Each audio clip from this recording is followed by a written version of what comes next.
Nesse módulo, a gente vai aprender o que fazer quando a gente errar a janela de vento.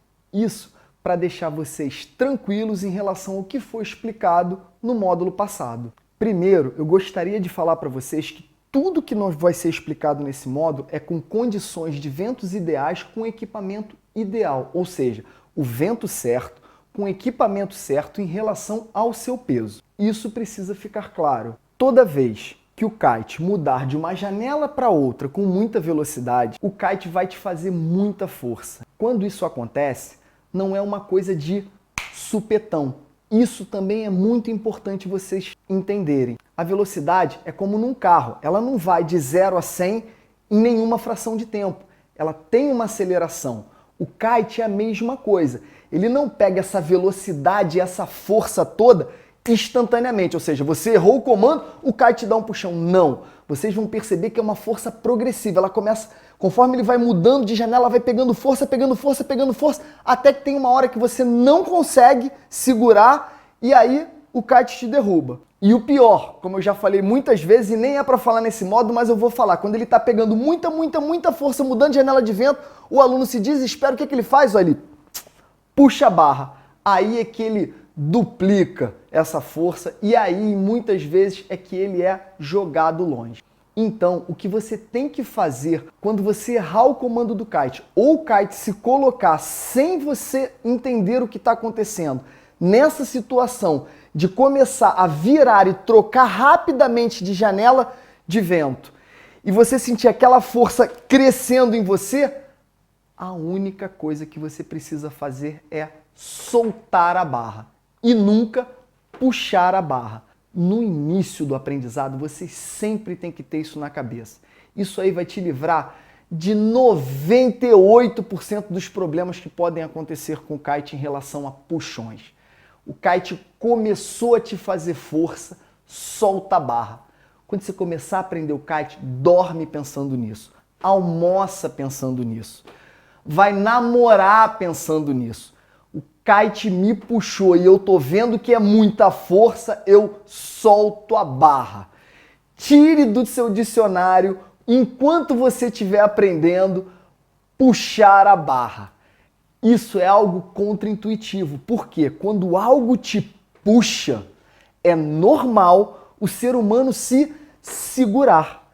Por isso é que às vezes as pessoas erram tanto. Quando o kite puxa ele, mentalmente, intuitivamente, ele puxa a barra.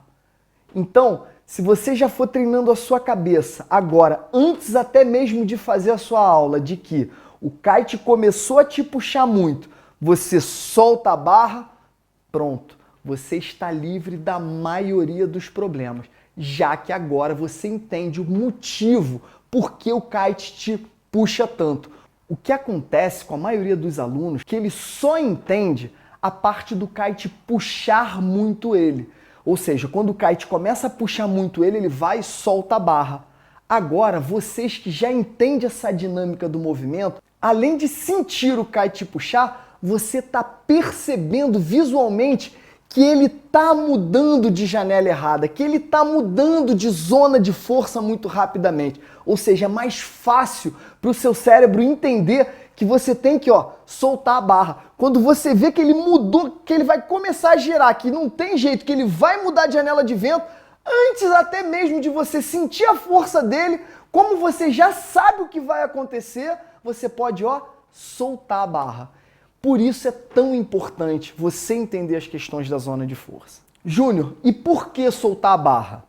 Porque quando você solta a barra é como se fosse um acelerador. Quando você puxa, você acelera, no caso de movimento, ou aumenta a força no caso de você estar parado. E quando você solta a barra, ou seja, quando você empurra a barra para frente, você desacelera no caso de estar em movimento ou tira força no caso de estar parado. Quando você solta a barra, o que acontece? Nem sempre o fato de você esticar os seus braços todos faz com que a barra chegue até o final de onde ela pode ir. Ou seja, quando você solta a barra, você atinge o maior D-power da barra. você tira o máximo de força que aquele sistema de depower consegue tirar no seu kite. E o outro motivo muito importante é que no início, como ainda é tudo muito novo e você está preocupado com tudo, é muito mais fácil você se condicionar em soltar a barra do que você querer controlar o kite só esticando o braço. Gente, um passo de cada vez. Vai ter uma hora que vocês não vão mais precisar soltar a barra. Não é toda vez que o kite me puxa que eu solto a barra. Eu controlo aqui na barra. Primeiro que eu tenho um controle de movimento e depois eu tenho o controle aqui do depower. Mas esse movimento, esse depower, evitar que o kite faça esses movimentos muito bruscos, isso tudo vem com o tempo. E a notícia boa é que não demora. Mas no início, faça com segurança, faça o que é certo. Então, em vez de você ficar tentando controlar, se achando bonzão, o gostosão, que sabe controlar aqui o depower quando o kite muda rápido de janela, faz o correto, faz o café com leite, para o kite só te trazer felicidade. Solta a porra da barra, por favor. Então é simples assim, viu que o kite vai mudar de janela, sentiu que o kite está te puxando muito, solta a barra. Nessas condições de vento que eu falei lá no início do capítulo, ou seja, condições de ventos normais, kite ideal para aquelas condições de ventos e para o seu peso, o simples fato de você soltar a barra é o suficiente para você não tomar um super puxão do kite. Agora vamos falar por que foi tão importante a gente falar sobre todas essas forças, esses movimentos, essas energias envolvidas aí no kite, juntando com outros ensinamentos que são dados nesse módulo agora.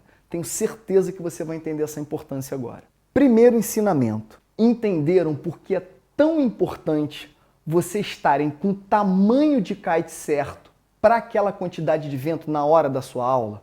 Porque sobre essas condições, o simples fato de você soltar a barra já vai ser o suficiente para te livrar de um problema. O que eu quero dizer?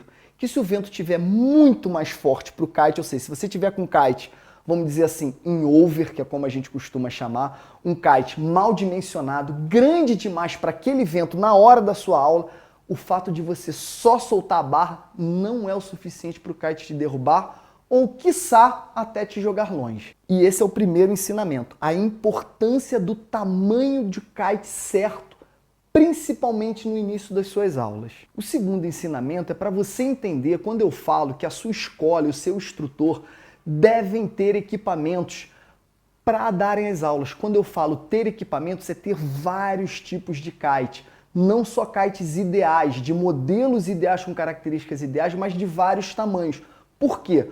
Porque se ele tem vários tamanhos de kite, ele vai poder escolher um tamanho de kite ideal para aquela hora de aula, para aquele vento na hora da sua aula e também, com o kite ideal, o simples fato de você soltar a barra já vai resolver o seu problema. O terceiro ensinamento é o porquê é tão importante o aluno ter uma área livre à sua frente quando ele está fazendo a sua aula, tanto na parte de areia quanto dentro d'água. É muito importante o aluno fazer aula sobre essas condições de local adequado para se fazer aula, principalmente nas suas primeiras horas de voo, pois certamente, como eu já falei, você vai errar a janela de vento, o kite vai passar em alta velocidade na sua frente e você vai precisar soltar a sua barra. E quando você solta a barra, a tendência natural do kite é ir para o chão ou para a água, dependendo de onde você estiver. E por isso que é tão importante não ter nada à sua frente, porque tanto para você poder soltar a sua barra tranquilamente, tanto para não danificar o seu equipamento quando o kite bater na água, e também para evitar de machucar alguma pessoa que possa estar na reta aí desse kite descontrolado com a barra solta batendo no chão. Uma nota que eu quero deixar, que você deve estar perguntando, poxa, Júnior, mas não vai estragar o kite ou ficar soltando a barra toda hora e batendo no chão? Bom, isso é muito relativo, tá? Primeiro que é por isso que você paga uma escola e um instrutor e usa o equipamento dele para fazer esse tipo de coisa. Mas pode ser, em alguns casos, de você usar o seu próprio equipamento na aula. Você pode querer, eu tenho um equipamento, eu queria fazer aula hoje com o meu kite. Então quer dizer que quando eu estiver aprendendo, que eu soltar minha barra, meu kite bater na água, bater no chão, gente, não se preocupem com isso. Os kites hoje, eles são muito bem feitos e aguentam muita porrada. Esse tipo de porrada, de bater na areia, bater na água. O que não pode acontecer é ele bater em coisas pontiagudas, sobre tipo uma placa, uma barraca, uma pedra. Aí sim, esse tipo de coisa pode danificar o seu equipamento. Agora, ele bater simplesmente na areia ou na água, vocês podem ter certeza que isso não vai acontecer nada com o seu kite.